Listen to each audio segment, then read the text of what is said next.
खुशबू और जायका लाकर खाने की इश्तिहा बढ़ाने वाले ये 12 मसाले कौन से हैं और इनके क्या नाम हैं, जल्दी से देख लेते हैं।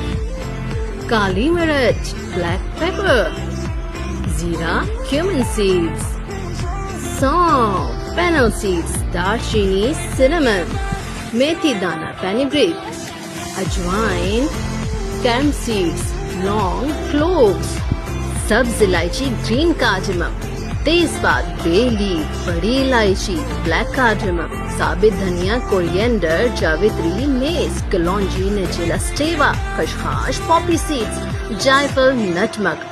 राई दाने को कहते हैं मस्टर्ड सीड्स और ये है छोटी सी हींग, इसका नाम है एसाफोटिडा। स्टार एनिस, बादयान के फूल। जल्दी से लाइक करके फॉलो कर लें।